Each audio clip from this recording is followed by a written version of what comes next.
Get ready for Hosts at Home. On today's season premiere, she challenges celebrities and contestants on TV every weekday. She's done game shows, talk shows, even shared her views. Final answer from 25 words or less. Broadcasting legend Meredith Vieira is here. And now, here's your host, who interviews the host, Adam Wurtzel. Thank you, Richard. That's right. We are back. Welcome to the season opener of Hosts at Home. I'm Adam Wurtzel. Still the show where we chat with your favorite hosts, past and present. If you're watching us for the first time on the 25 Words or Less YouTube channel, welcome. We hope you like what you see. I could not think of somebody better to have on our season 3 premiere than this lovely lady. Probably the nicest person. No, not probably. The nicest person you will ever meet. I have the honor of working with her on 25 Words or Less. We're going to talk about that in a matter of moments. Please welcome to Hosts at Home, Meredith Vieira. Meredith, great to see you. I'm so excited. That's great. I am very excited. I think it's so great. It's so nice to hear that kind of enthusiasm in the midst of all the craziness that we've been through. To hear joy is fantastic.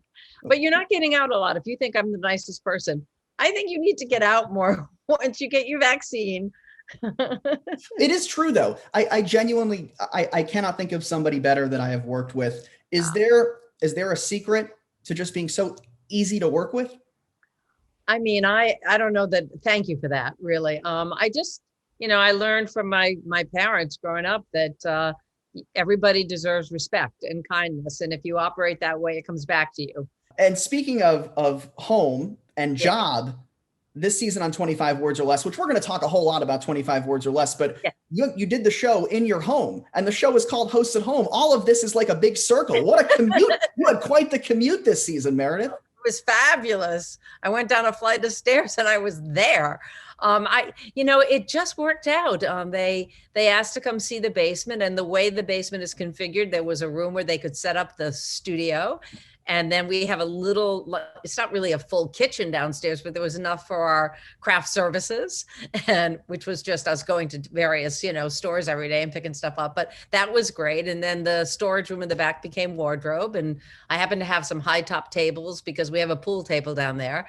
And so those served as hair and makeup. And we were very lucky on the East Coast during that period that we shot. The weather was almost every day beautiful. So we had the door open. We were never close together. There were only, I guess, 5 to 6 of us on any given day, usually just 5. And when I was actually recording, I was by myself.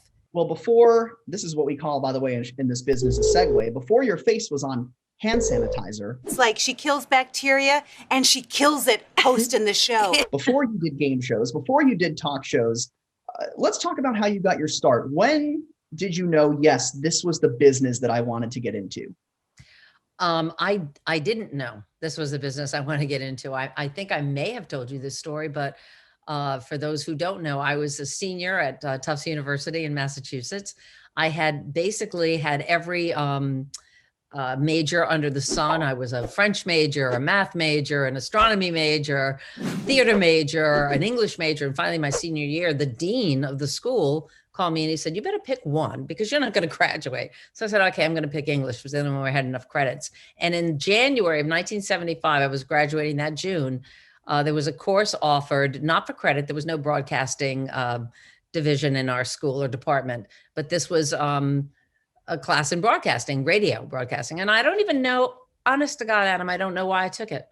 I just said, what the heck, I'll try that. And the teacher was a reporter from the all news radio station, CBS station in Boston, Les Woodruff. And our final assignment, and I actually enjoyed it. And our final assignment was creating a radio documentary. And we were broken up into groups, and each group you went out and you all reported it, you all produced it, you all wrote it as a team. And then they had one voice for each documentary. And in my group, I was selected. They said, Meredith, will you be the voice? And then they brought in the head of CBS News in Boston to critique them. And when ours was done, he said, who is that? Who's talking there? And I raised my hand. He said, I'd like to see you. I went, oh God, what is this? I'm not going to graduate. He's going to say something awful. And he said to me, what are you going to do? when you graduate? And I said, I have no idea. And at that point, my mom had actually sent me to secretarial school over the summer. She said, you're going to be able to have some skill because you're not going to come home. You're going to get a job. And not being mean, just you work.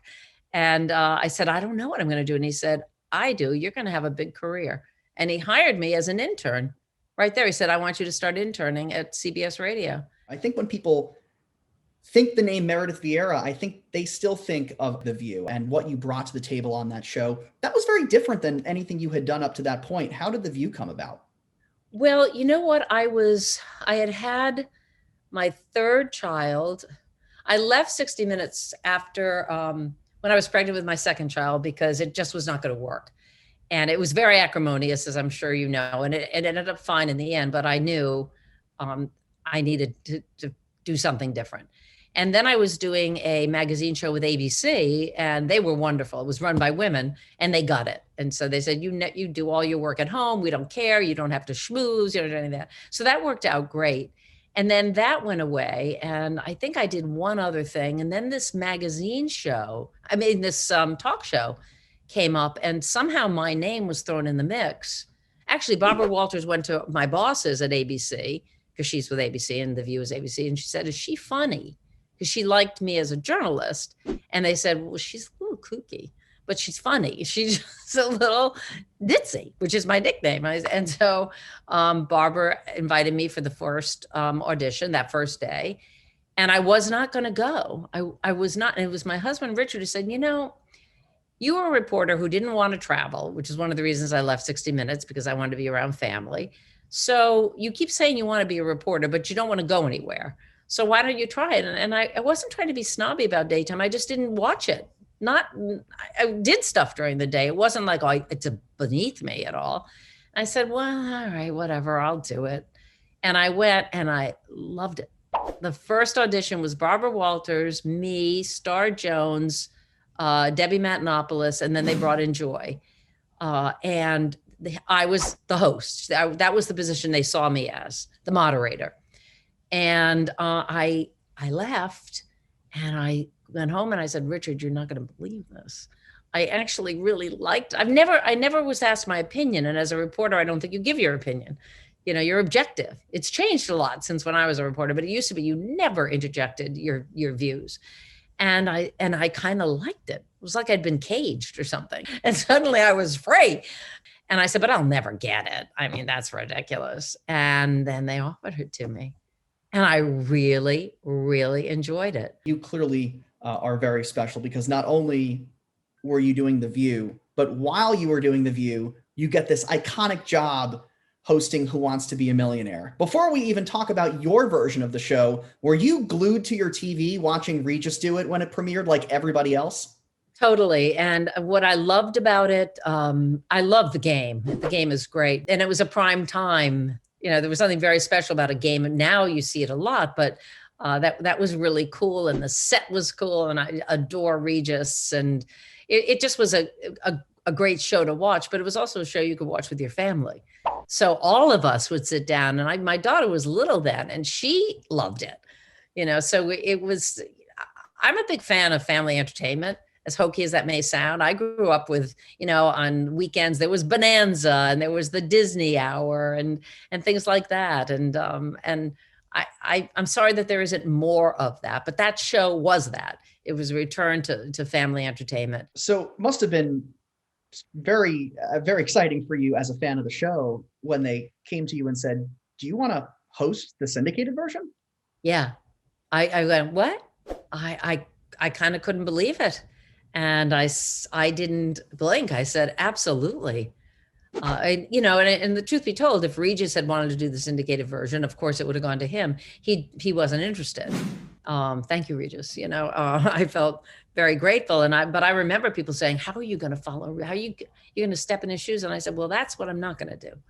I'm not going to try to walk in Regis's shoes. Nobody can do that. I'm going to walk in my shoes and be comfortable in them. And that's what I tried to do with that show, is just be me. And you won 2 Emmy Awards on Who Wants to Be a Millionaire for Outstanding Game Show Host. Before you were hosting Millionaire, I think I can count on one hand how many female game show hosts were there. Now, that playing field is even. Do you think you had a heavy hand in changing that?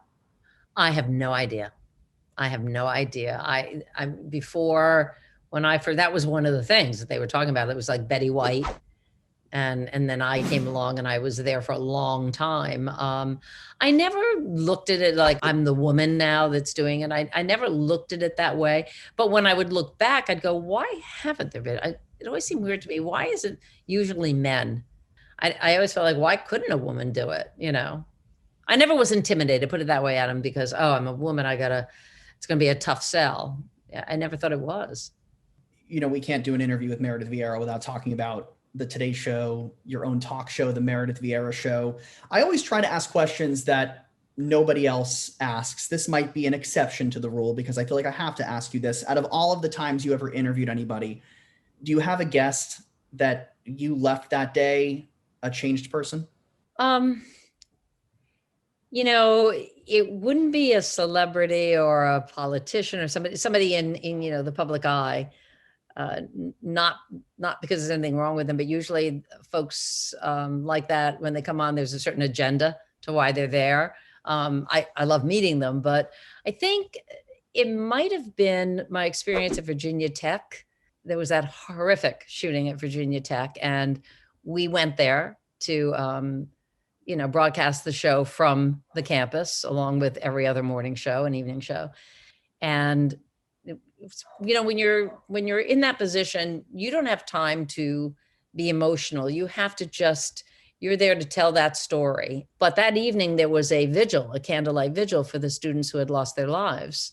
And I was standing there and this young woman came up to me, obviously a student at school. And she said, she knew my name. She said, Meredith. I said, hi, I'm so sorry about everything that happened. She said, would you please hold me? And I was so taken aback and I hugged her and she said, I can't be with my mom and dad. And I see you all the time and you're like a mom to me. And I get emotional now when I think about this. It was so powerful to me that in that moment, she just needed a hug. I don't know. It just really affected me, the power that you have in this medium to connect to human beings and how important that is, and not to lose sight of that, that's what your role is. And anyway, I'm sorry. It was just, I always get choked up about that because it came out of nowhere and I went, wow, this is the kind of impact you can have. And particularly a morning show, because they don't see you as a celebrity. They're in their, that's the joke. They're in their pajamas, they're brushing their teeth, they're eating their Cheerios, whatever they're doing. And so you're in their house in a very different and much more intimate way. When I was on the Today Show, people who didn't recognize me, I'm a mess. Thank you so much, Adam. I have to say, it was not my intention to make you cry. I remember that girl so well, that student. But if I would get confused on the street, they would say, why do I know you? And they would think like I was their local waitress or I worked at the supermarket. And that was to me a compliment. It was like, they really think I'm their friend, I'm their girlfriend, or I'm I'm that gal next door. And that was a nice feeling. Also, I'm pretty grounded. I have kids. I take my work seriously, but I know it's an age-old thing, but I don't take myself that seriously. And I know that, I am who I am, and this could all be gone tomorrow. So be nice to everybody, Adam, because you never know. Good advice. But right now it's not gone because 25 Words or Less is very much on the air and renewed for 2 more seasons, by the way. We're on through at least season 4. I watched way before I worked on the show. I was such a fan of this show. I watched the test run back in, I think it was in 2018, 2019. I knew this show was going to be successful. Did you know instantaneously that, oh my gosh, this is a hit? No, I never know. I knew I really liked it. That part I knew. And I thought it was a fun game. And as a host, you know this, that it's never about you. It's about the people that surround you. And I know people say this about every show, but I have never worked on a show like this, where I just feel like, from the celebrities that are on the show, Stephen Brown, Michael Cantor, Jamie Anderson, the entire crew, it truly does feel like a family. Yeah, I think it is a family. It really does. And everybody is so nice and so respectful and congenial. I mean, you really feel like we're, like I said, maybe because it's the new show, everybody's in on it together. And I have a soft spot for you all. Well, we have a soft spot for some fantastic people on 25 Words or Less. And Meredith, we've never really done this before. I have a surprise for you. Oh, gosh. Because we have somebody very special who is going to join the Zoom as a surprise for you that you probably haven't seen in quite a few months. And she specifically wanted to come on and say hello. So stand by. It is not John Brady. I was going to say, hello. I just hope it's Melissa. Hi, you sweet pea. How are you? I'm sorry. My husband's name is always on the video and I have to switch it. Here, let me switch that for you. John Brady never looked better. Oh, yeah, exactly. You look fantastic. Well, you are too kind. So do you. I miss you. I miss you so much. But we're going to start doing that thing. That you thing? Know about that thing? Where the cocktails, I think you and I are the first, they haven't told you, where we watch the show and we comment on it. Oh, I can't wait. Yeah, so we're going to do that once a month. And I know they're going to hit on you to be the first one. So FYI. They better. I can't wait. I'm telling you, on this break, I try to play it with strangers. I'm like at Starbucks and I'm like, chocolatey coffee. And they're like, mochaccino, or I'm calling up for, I'll call a restaurant. I'm like, opposite dine in. Yes, I want takeout. I miss the game so much. Yeah, I do too. And you know what I miss even more? It's like being with everybody. As much as we were just talking about this before you came on, that as much as we credit the folks for making it work so well this season, I really think it did. And thank you for everything you did to sort of juice it up and make it even better. But I just miss not just connecting and giving you a hug and stuff like that, but the energy is just, it's just different. And part of the fun is being on that set together. It really is. And I had talked to somebody about this the other day that, it was so much fun having this, the way it worked with the super fans as well. But for me, and I think we talked about it, Meredith, that during this crazy 2020, that getting to come play was such a bright spot in my quarantine life, whether it was just using my brain or watching somebody win, like just watching a contestant win was so good for the soul. And I was so appreciative to be there and with that energy and just to feel like you were doing something. It was so much fun. And look at you with your classy fireplace behind you. Oh no, that doesn't really exist. It's just a, what do you call it? Is that a screen? Is that your back? No, it isn't. No, it would be, but I wouldn't know how to do that. This is a bedroom and it's actually, I never wanted gas. I always thought, oh, come on. And we happen to get and now I think, why would I ever use wood? This is so great. It's like instant ambiance, It really is. A glass of wine and I'm good. I got to up. By the way, when I get back to LA, Missy. Yeah. We're going out. Please. You know what? You've said this on tape. It's happening. Adam, Adam can come with us, for God's sake. I would love to come. Now, will you guys, are you strictly wine or will there be a shot of Jameson at some point as well? Well, I'm not strictly wine and I know you're not. No, I don't discriminate against any of the beverages. I will imbibe any of them and all of them with you anytime, all the time, everywhere. I'm more of a clear alcohol girl, so I like my gin or vodka or something like that. But I would certainly have a cocktail with you, sir. I have a question while I have you both here that I would love to ask, and I would love to see this happen next season. Can we please do one episode where Melissa, you host the show and Meredith plays? I think it would be amazing. I would be I'd be afraid to play. I don't know. You'd have to take that up with a higher being, but I don't want her to host. They'll give her the show and I'm not No, they would not. Those are way too stupid. Those are big shoes to fill. I don't think I could take it. She's the best in the biz, but I would love to see Meredith play. I think the fans would like to see you play. Well, I mean, the classic, what Dick Clark used to do on Pyramid after the game sometimes, where you say, well, had you said this? And people go, oh my gosh, why didn't I think of that? Meredith thought of that. yeah, but usually I'm not. Well, some of the times I have thought of it because we started doing something this season, and I think, Melissa, might have been your idea about, what did we call it? Woulda, shoulda, coulda. Yeah, woulda, shoulda, coulda.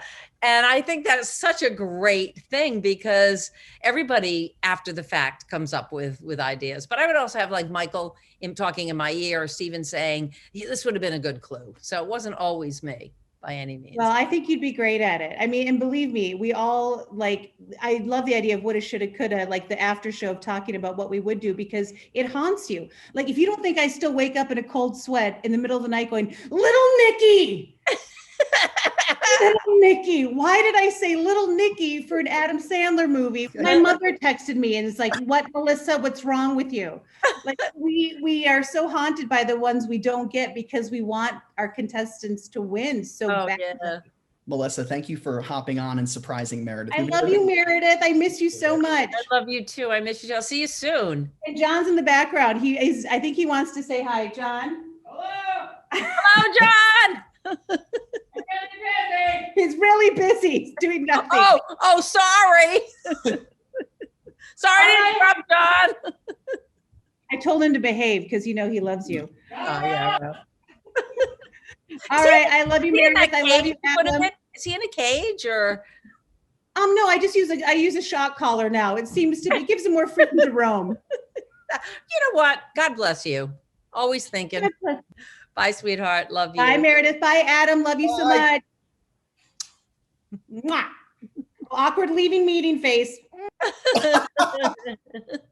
We wanted to give you a little surprise. Oh my God, that was so nice. That was so nice. She really, I mean, this isn't blowing smoke. She really, as you know, she's just such a wonderful person. And she always brings something to the show.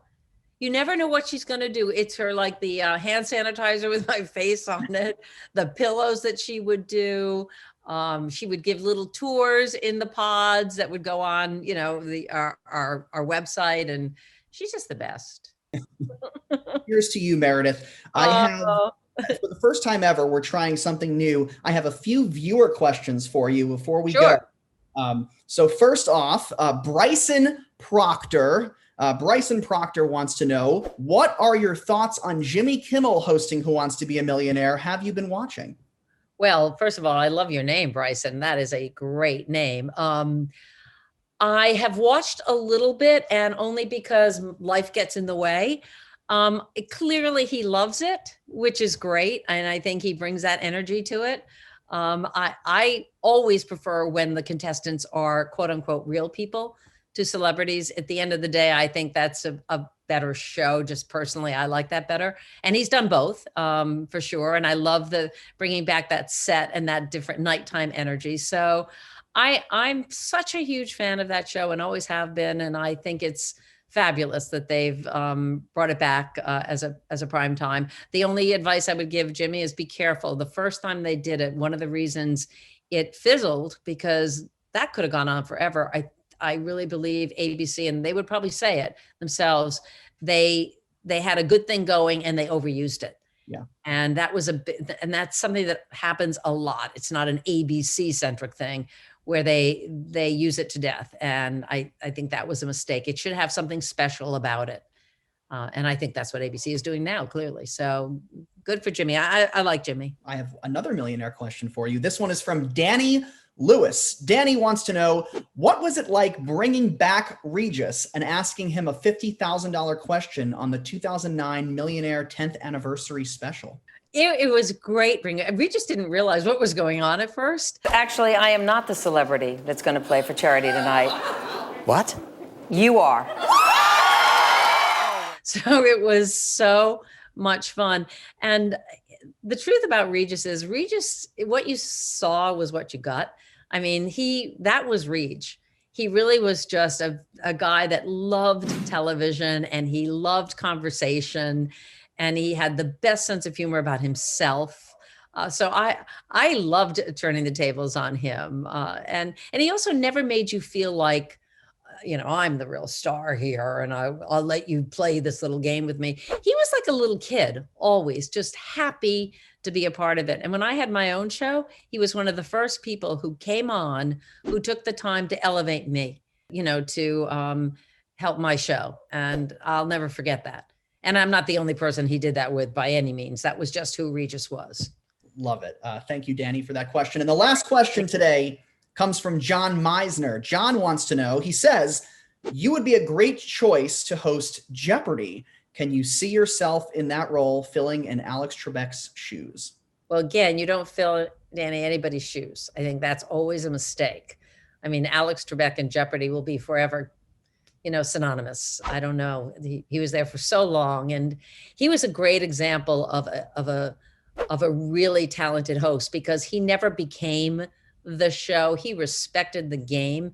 He elevated his contestants. He did become it in the sense that everybody just adored Alex because he was a character and clearly a very smart guy and took the game seriously and all of that. It would be an honor to do that show, but I don't anticipate that happening. And I'm very happy where I am with 25 Words or Less. I'd love to see that show go on forever and ever, for sure. But I've been a fan of Jeopardy! For how many years? I mean, I watched it in college. So I love it. And I think he was brilliant. And I wish whoever ends up as the host, the best of luck. And I would tell them, let the game be the star. Just let the game be the star and you'll be okay, because it's the game that audiences tune in for. Fantastic answers. Meredith, this has been so nice. I love seeing you. For joining us. It truly, I obviously know you, but I feel like I know you even more now. So appreciate you being here on Hosts at Home. But guess what, Meredith? I don't know. Fun does not. No. No more surprises. This is just the next time tease. She was like, oh God, who's coming on now? No, nobody's coming on except our announcer, Richard Malmus, who's going to tell us who's on next week's show. Richard? Next time on Hosts at Home, his face was seen multiple times tonight on Game Show Network.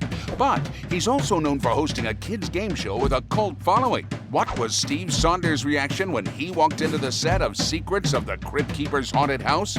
You'll have to watch next week to find out. Or the Crypt Keeper might come and get you.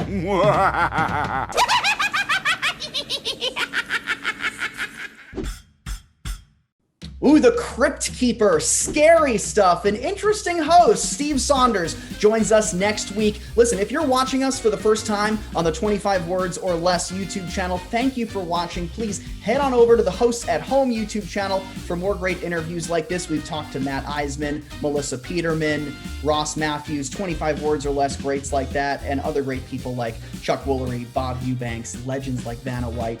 So please subscribe to the Hosts at Home YouTube channel. If you're watching us on the Hosts at Home YouTube channel, head on over to the 25 Words or Less YouTube channel where you can watch full episodes of both seasons of 25 Words or Less. Great moments, a whole lot of fun.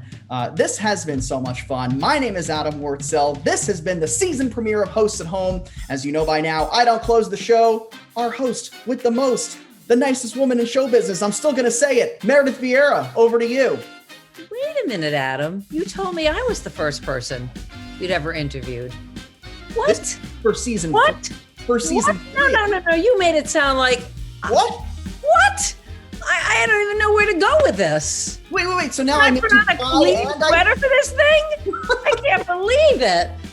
I love you, Adam. You are the bomb diggity. This was so much fun. I just had a great time. You're a talent, buddy boy. You are a talent. Don't you leave us. I have no plans on it. Okay. Bye, sweetie. Bye, guys at home. Thanks for watching. Don't forget 25 Words or Less. Better than nothing.